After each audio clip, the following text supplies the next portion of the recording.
Hello दोस्तों, clear concept channel में आप सबका स्वागत है। डेली करंट अफेयर में मैं राहुल पांडे आप सभी का स्वागत करता हूं। दोस्तों क्लास स्टार्ट करते हैं। आज का पहला क्वेश्चन है दोस्तों, फ्रांस के राष्ट्रपति मैक्रो को भारत का समर्थन मिला है। किस चीज़ के लिए समर्थन मिला है, इसके बारे में आप लोगों को चर्चा करते हैं। दोस्तों ये एक ट्रेंड में चल रहा है, hashtag India stand with France. अब क्या बात है, किस लिए ये हुआ था, इसके बारे में हम लोग चर्चा करते हैं। दोस्तों क्या हुआ, फ्रांस में एक नीच शहर है, वहाँ की चर्च में एक व्यक्ति ने क्या किया, 3 लोगों को मार दिया वहाँ की चर्च में जाकर।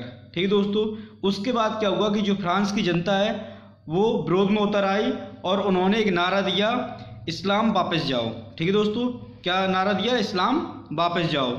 उसके बाद दोस्तों क्या हुआ कि इसके बाद फ्रांस के राष्ट्रपति मैक्रो साहब जी हैं, ये आगे आते हैं और उन्होंने एक कमेंट इन्होंने भी कर दिया और इन्होंने क्या कहा कि ये जो हमला हुआ था ये इस्लामी आतंकी हमला था। उस पर भी मोदी जी ने एक प्रतिक्रिया कर दी और उन्होंने कहा कि हम आपके साथ खड़े हुए हैं। ठीक है दोस्तों, तो क्या हुआ कि इसमें जो भी जब इन्होंने इस इस्लामी आतंकी का हमला करार दे दिया तो इसमें जो इस्लामी कंट्री थी, इस्लामिक कंट्री हैं, वो इनके विरोध में आ गई और उन्होंने भी बयानबाजी स्टार्ट कर दी। उनमें सबसे पहले आए तुर्की के राष्ट्रपति कौन है, रेसेप तय्यिप एर्दोगन जो हैं, उन्होंने कहा कि ये जो मैक्रो जी हैं ये क्या कर रहे हैं कि ये इस्लामिक विरोधी एजेंडा चला रहे हैं। ठीक है दोस्तों, इसलिए वहाँ की पब्लिक इस्लाम विरोधी नारा लगा रही है जिसमें कह रही है इस्लाम वापस जाओ। ठीक है दोस्तों, इसके बाद बांग्लादेश में बहुत सारे दसियों हजारों लोग क्या हुए कि वहाँ पर रोड पर आए और उन्होंने बाइकआउट मेड इन फ्रांस का बाइकआउट करने लगे। जो भी फ्रांस की चीज़ें होंगी उनको बाइकआउट करेंगे। इसी तरीके से यही नाराज़गी सऊदी अरेबिया में और जो इस्लामिक कंट्री उनमें दिखने लगी। ठीक है दोस्तों, तो ये जो चीज़ थी इसमें अब हुआ क्या था कि सबसे एक तो उन्होंने इस्लामिक आतंकी हमला करार दे दिया, उधर क्या हुआ कि मोदी जी ने और अपना एक ट्वीट कर दिया और hashtag India stand with France ये ट्रेंड हो गया दोस्तों।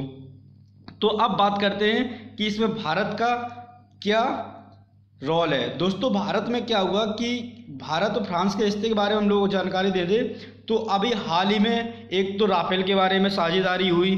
ठीक दोस्तों, जिसमें 2022 तक इसमें 36 राफेल आ जाएंगे। कहाँ पर आ जाएंगे, ये इंडिया में आ जाएंगे। एक तो ये हो गया। दूसरा दोस्तों कि अभी फ्रांस में जब G7 सम्मेलन हुआ था उसमें आप लोगों को मोदी जी को इनवाइट किया था।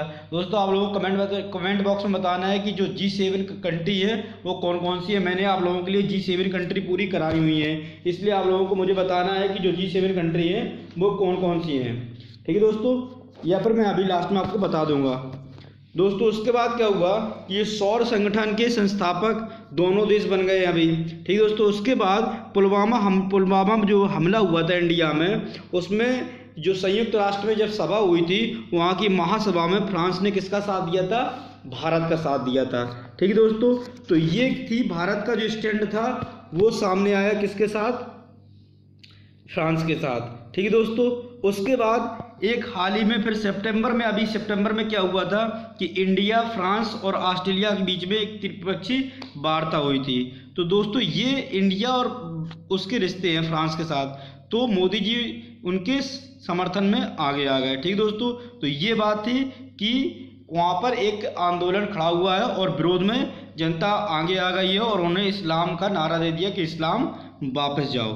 ठीक है दोस्तों, तो ये पूरा मैटर था आप लोगों के लिए, तो ये मैंने आप लोगों को बता दिया है। अब बात करते हैं फ्रांस की। तो फ्रांस की जो राजधानी है वो पेरिस है और यहाँ की जो मुद्रा है वो CFA फ्रांस है और राष्ट्रपति इमैनुअल मैक्रोन, मैंने आप लोगों को बता दिया, ये यूरोप कॉन्टिनेंटल में आता है। ठीक है दोस्तों, अब आगे बात चलते हैं और अगले क्वेश्चन की। बहुत मोस्ट इंपोर्टेंट क्वेश्चन है दोस्तों। अभी हाल ही में 2+2 वार्ता भारत और अमेरिका के बीच में ऐतिहासिक बेका समझौता हस्तांतरित किया गया।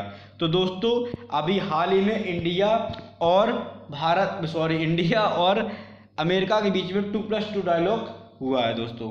तो ये क्या होता है 2+2 डायलॉग, तो आप लोग पहले बता दूं मैं कि इसमें क्या होता है कि भारत के जो रक्षा मंत्री और विदेश मंत्री होते हैं वह किसके साथ में, जो अमेरिका के रक्षा मंत्री और विदेश मंत्री होते हैं उनके साथ में वार्ता करते हैं। जैसे अपने देश में रक्षा मंत्री और विदेश मंत्री होते हैं, ऐसे ही अमेरिका में जो विदेश मंत्री होते हैं उनको फॉरेन सेक्रेटरी कहा जाता है, मंत्री नहीं होते वो सेक्रेटरी होते हैं, ठीक दोस्तों।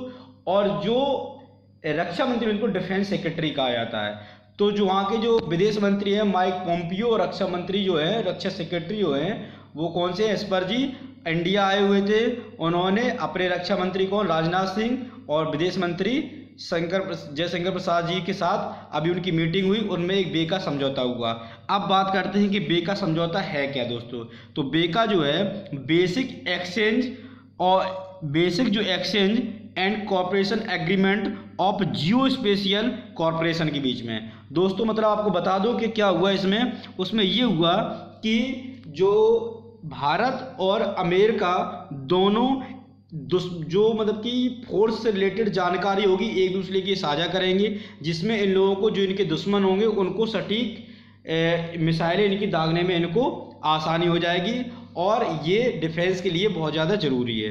तो इन्होंने क्या किया कि जो जानकारी होगी एक दूसरे की, जो भी इंफॉर्मेशन मिलेगी वो एक दूसरे को ये साझा करेंगे इसके लिए आर्म फोर्स में, ठीक दोस्तों। उसके बाद एक दूसरा इसका फ़ायदा क्या है कि इसमें एक्यूरेसी आएगी, किसमें एक्यूरेसी, डिफेंस सिस्टम में एक एक्यूरेसी आएगी, इसके लिए बेका समझौता किया गया है दोस्तों। उसके बाद अभी हाल ही में इंडिया और जो अमेरिका है उसके साथ कई 2-3 समझौते हो चुके हैं। 2020 में बेका समझौता हुआ, ऐसे ही कोमकासा समझौता हुआ था 2018 में, किसके बीच में, भारत और अमेरिका के बीच में। उसमें क्या हुआ था कि जो कोमकासा है कम्युनिकेशन और कंपैटिबिलिटी एंड सिक्योरिटी एग्रीमेंट हुआ था एक, उसमें क्या किया गया था कि जो इसके जो क्या प्रोवाइड कराए जाएंगे, जो लीगल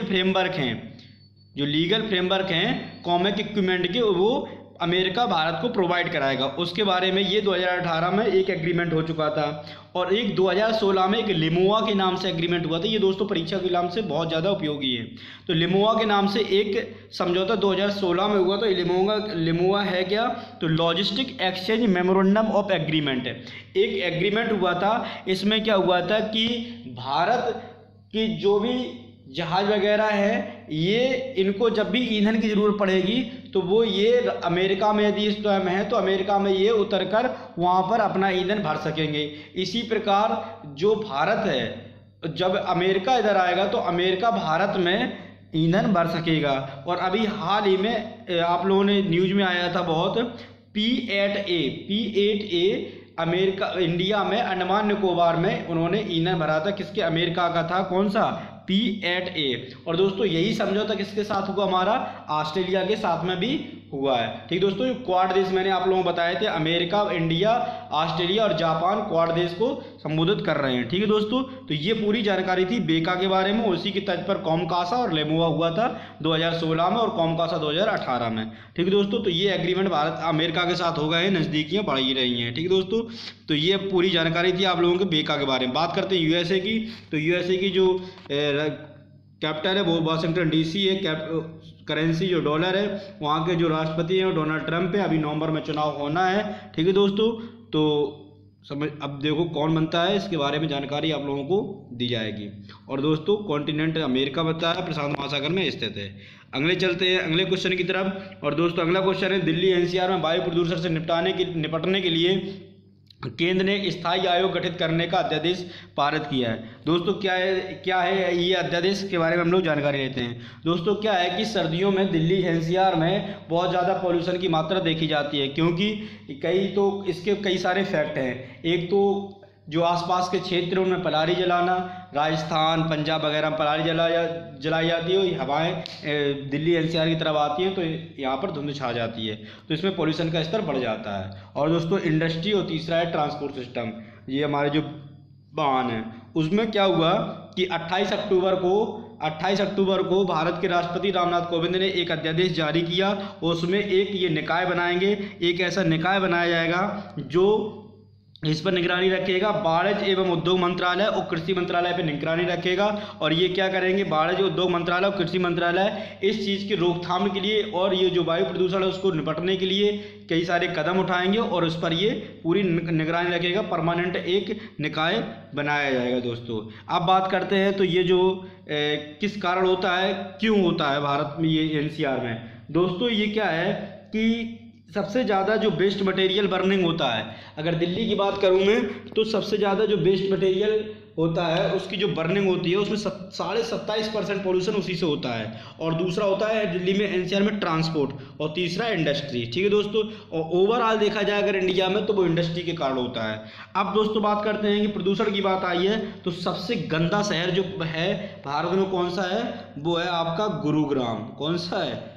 गुरुग्राम, ये गुरुग्राम है। और इसके अगर बात करूं तो उसके बाद सबसे गंदा है गाजियाबाद, और फिर उसके बाद फैजाबाद। इस तरीके से दोस्तों अगर स्वच्छता की बात करूं तो लगातार 4 बार, अभी मैंने पिछले वीडियो में बताया था आप लोगों को कि लगातार 4 बार इंदौर ने स्वच्छता में टॉप किया है। उसका कारण यही है कि वहां पर एक तो अवेयरनेस, दूसरा डोर टू डोर कचरा इकट्ठा किया जाता है, और तीसरा जो कचरा इकट्ठा किया जाता है उसको रीयूज कैसे किया जाए और उसकी प्रोसेसिंग की जाती है। ठीक है दोस्तों, इसलिए वहाँ पर ये सब वहाँ पर स्वच्छता रहती है। ठीक है दोस्तों, तो ये पूरा मसला था जो आप लोगों को मैंने बता दिया 28 अक्टूबर को कि शाम को राष्ट्रीय राजधानी क्षेत्र और आसपास के क्षेत्रों में अध्यादेश जारी किया गया है 2020 में वायु गुणवत्ता प्रबंधन के लिए। ठीक है दोस्तों, ये आप लोगों के लिए पूरी जानकारी दे दी गई है। ठीक है दोस्तों, तो बात करते हैं दिल्ली की, तो दिल्ली के जो मुख्यमंत्री है अरविंद केजरीवाल जी हैं, और उपराज्यपाल जो है वो लेफ्टिनेंट गवर्नर जो है वो अनिल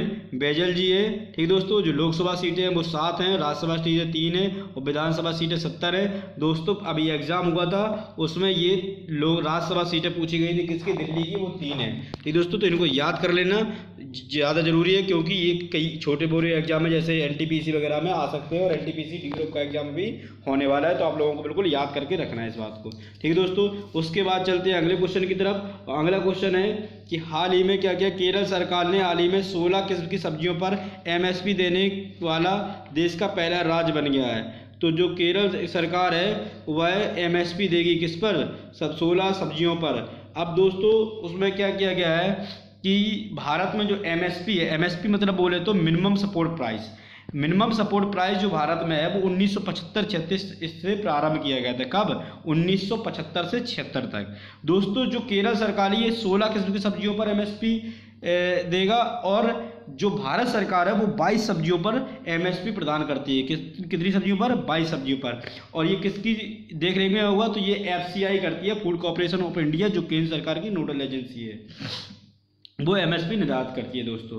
तो अभी हाल ही में केरल सरकार ने 16 किस्म की सब्जियों पर एमएसपी देने का पहला राज्य बन गया जो एमएसपी देगा। ठीक है दोस्तों, अगले क्वेश्चन पर अब बात करते हैं केरल की। तो केरल की जो राजधानी है वो तिरुवनंतपुरम है। इसके जो राज्यपाल हैं RM मोहम्मद खान है, और मुख्यमंत्री पिनराई विजयन जी हैं। लोकसभा सीटें 20 हैं, राज्यसभा सीटें 9, विधानसभा सीटें 140 हैं। राष्ट्रीय उद्यान की बात करें तो अनायमुदी 16, इराविकुलम, मडिकुट्टन, पम्बादुम और पेरियार, साइलेंट वैली। याद कर लेना क्योंकि साइलेंट वैली और पेरियार दोनों क्वेश्चन पूछे जा चुके हैं। अगली बात करते हैं दोस्तों, वो इंपॉर्टेंट क्वेश्चन है गैर सरकारी संगठन एनजीओ प्रथम की वार्षिक रिपोर्ट ऑफ एजुकेशन ने स्कूल में खराब शिक्षण प्रमाणों को चिन्हित किया है। दोस्तों अभी हाल ही में क्या हुआ कि देश भर में कोविड-19 के कारण स्कूल बंद होने से छठे महीने सितंबर में एक रिपोर्ट जारी की गई है। किसके द्वारा? एसर के द्वारा जारी की गई है रिपोर्ट। और जो एसर है वो annual state of education report जारी करता है दोस्तों। उसने क्या कहा है कि आंध्र प्रदेश में 65% से कम बच्चों के पास पाठ्य पुस्तकें थीं। और दोस्तों यहाँ तक कि राजस्थान की बात करें तो राजस्थान में सिर्फ 60% बच्चे ऐसे थे जिनके पास किताबें थी, 40% बच्चे ऐसे हैं जिनके पास किताबें नहीं थी। तो आप लोग समझ सकते हैं कि शिक्षा का स्तर कहाँ पर जा रहा है। अब बात करते दोस्तों यूपी और बिहार की। तो यूपी बिहार में 80% ऐसे लोग हैं जिनके पास किताबें थी, ठीक है दोस्तों, और 20% ऐसे बच्चे जिनके पास बुक्स नहीं थी। अब बात करें सबसे अच्छा पश्चिम बंगाल, नागालैंड, असम में जो लॉकडाउन के कारण कोविड-19 के कारण भी 98% बच्चे ऐसे थे जिनके पास बुक पुस्तकें थी। ठीक है दोस्तों, तो ये जानकारी अभी हाल ही में एसर ने अपनी रिपोर्ट में जारी की है दोस्तों।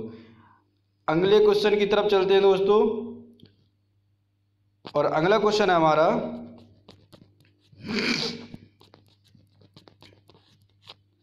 हाल ही में 24 अक्टूबर को ITBP का 59वां स्थापना दिवस मनाया गया। किसका? ITBP का।